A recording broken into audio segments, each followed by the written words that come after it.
Otep à tous, bien-aimés frères et sœurs. Beaucoup de panafricanistes se réjouissent parce que les Français n'arrêtent pas maintenant de demander le départ de Emmanuel Macron.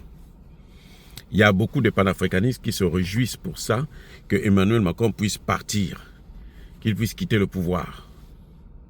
Beaucoup de panafricanistes, depuis que, comment on l'appelle, Dominique de Villepin vient de parler, a dit que il faut tirer les conséquences. Emmanuel Macron devrait en principe se barrer. Alors les Africains s'excitent. Moi, je suis contre cette idée, les amis.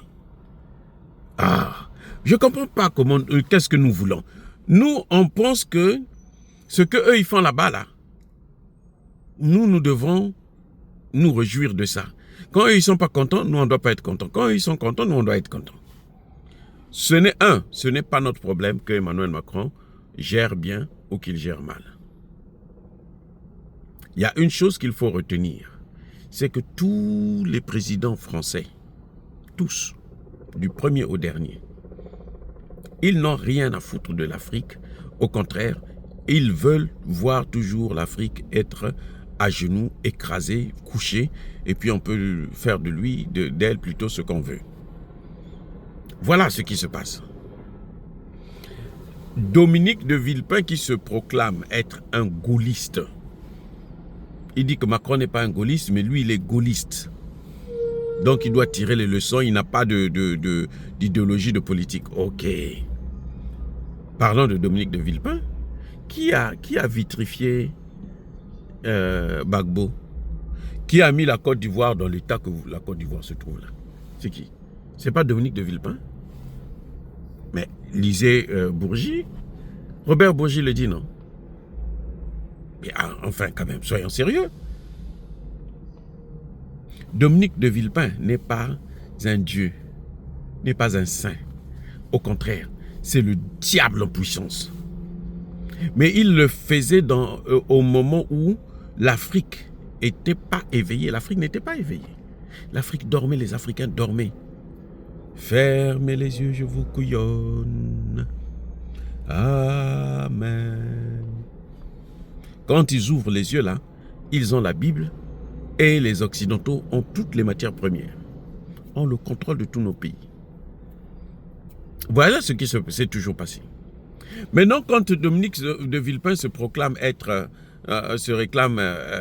gaulliste, qu'est-ce qu'un gaulliste? Question, qu'est-ce qu'un gaulliste? Un gaulliste, c'est quoi? Le mot gaulliste là vient du mot de Gaulle. En fait, c'est la politique du général de Gaulle. Bon, question. Qu'est-ce que le général de Gaulle a déjà fait de bon dans le monde? Le général de Gaulle n'a pas gagné la Seconde Guerre mondiale. La Seconde Guerre mondiale a été gagnée par la Russie. Et par les Africains. Le général de Gaulle, il est célèbre par le massacre de ce qu'ils appellent abusivement tirailleurs sénégalais à Charonne, le général de Gaulle. C'est ça le gaullisme. Le général de Gaulle, c'est lui le créateur, le fondateur de la France-Afrique. C'est ça le gaullisme. La France-Afrique que vous voyez là, c'est ça le gaullisme. De Gaulle n'a rien fait dans le monde aux Nations Unies. De Gaulle est rentré aux Nations Unies en retard. Parce qu'après, il commençait à faire le chantage aux Occidentaux. Et il est venu avec quoi? Il est venu avec l'Afrique dans les mains. Il dit, moi j'ai l'Afrique, j'ai tout un continent. Regardez leur monnaie, c'est ma monnaie. C'est moi qui prends tout leur argent. À l'époque, c'était 100% de nos devises. Donc, tout leur argent, là, c'est pour moi. Tout ce qu'ils font dans le monde, là, c'est pour moi. Ça, c'est le gaullisme, ça. C'est pour ça que quand vous écoutez bien Dominique de Villepin, lorsqu'il parle de tous les pays, il évite de parler de l'Afrique. Parce qu'il sait que ce qu'il va dire sur l'Afrique, ça va irriter les gens. Surtout les intellectuels et les spécialistes, des politistes comme nous. Le gaullisme, là, c'est la colonisation de l'Afrique.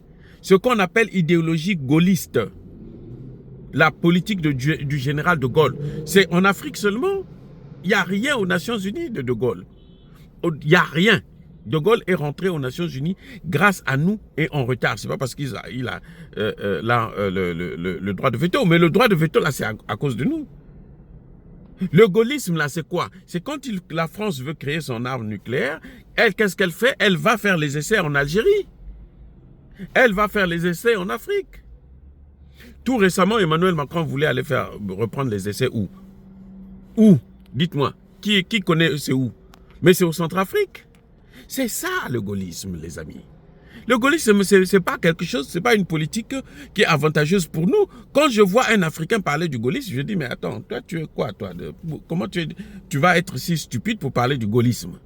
Le gaullisme, c'est la misère de l'Afrique. Le gaullisme, c'est justement cette politique qui consiste à contrôler, à piétiner, à dominer, à piller le continent africain. Vous vous rendez compte de Centrafrique, là? Quand ils ont obtenu leur indépendance, De Gaulle a décidé, il dit, bon, écoutez, vous pouvez construire vos maisons et tout, mais tout ce qu'il y a sous la terre, là, c'est pour moi. Quand vous creusez un trou au Centrafrique à l'époque, vous dépassez 1 mètre, au 2e mètre, là, tout ce qu'il y a comme matière première que vous allez voir, là, ça appartient à la France. De droit, pas de machin, non, de droit, ça lui appartient. C'est ça le gaullisme. Le gaullisme, c'est quand un président ne veut pas suivre la politique qui lui est dictée par l'Élysée, il faut le neutraliser. Ça, c'est le gaullisme. Donc, quand Dominique de Villepin parle du gaullisme, mais c'est un criminel. Tous les Français qui vous parlent du gaullisme, là, le gaullisme, c'est la criminalité la plus sauvage, la plus barbare d'Europe. Le gaullisme, c'est ça. C'est une politique qui consiste à détruire tout un continent, le continent africain. Le gaullisme, c'est la politique d'esclavagisme, la politique de colonisation d'un continent. Ne vous réjouissez pas quand vous entendez de Villepin dire que Emmanuel Macron doit démissionner. Parce qu'il n'est pas gaulliste. Lui qui est gaulliste, il a fait quoi? Mais il n'a commis que des crimes. Vous le voyez là, il est toujours en veste et tout, il a toujours de l'argent, il est bien portant. À cause de quoi? Mais c'est l'argent qu'il a volé en Afrique. Il est riche comme multimillionnaire. Donc, quand un gaulliste vous parle, quand un gaulliste parle aux Africains, enfin, il faut vous dire que non, ça c'est un criminel qui est en train de me parler. C'est un criminel qui est devant moi. C'est un criminel qui veut je ne sais pas quoi. Voilà. Le gaullisme, ce n'est pas une idéologie, ce n'est pas une philosophie politique. Non. Le gaullisme, c'est la criminalité. C'est le gangstérisme français. De Gaulle, c'était un bandit, un criminel, un génocidaire. Le général de Gaulle que vous voyez là. Et c'est cette politique-là qui a continué jusqu'à aujourd'hui. Quand Macron veut éliminer les gens, c'est quoi? C'est le gaullisme, ça. Et lui, il vient dire non, Macron n'est pas gaulliste. Il n'a rien d'un gaulliste. Bien sûr qu'il n'a rien d'un gaulliste parce qu'il est en train d'échouer. Et pour nous, c'est bien que Macron soit président. Il faut que Macron reste président. Laissez-lui terminer son mandat. Parce qu'il est tellement bête aussi que ce qui va se passer, c'est que plus lui commet des gaffes, plus nous, on se libère. Voilà, les amis. Donc, arrêtez de chanter, de vous réjouir qu'on demande le départ de Macron. Non, ça ne nous regarde pas. Ça ne nous regarde pas. Au contraire, vaut mieux que Macron soit là. Vous avez vu Sarkozy qui était gaulliste, intelligent. Vous avez vu ce qu'il a fait de l'Afrique, la Côte d'Ivoire, la Libye, et puis le Sahel. Regardez ce que ça donne. Ça, c'est le gaullisme. Mais on ne peut plus continuer comme ça. Nous, on n'a plus besoin de ça. Macron, son problème, c'est qu'il n'arrive pas à mettre en place cette politique, puisque Macron est arrivé à un moment donné où les Africains, de plus en plus, sont en train d'ouvrir les yeux. Voilà, les amis. C'est ça. En tout cas, soyez bénis, soyez abondamment bénis par le Dieu des Kémites et par nos ancêtres angélisés. Mais que tous ceux qui persécutent le continent africain le pillent et le déstabilisent, qu'ils soient noirs, blancs, chinois, arabes, juifs, indiens ou qui qu'ils soient punis, maudits, foudroyés, neutralisés, écrasés, effacés par le Dieu des Kémites et par nos ancêtres angélisés. Vive l'Afrique éternelle, j'ai dit et j'assume.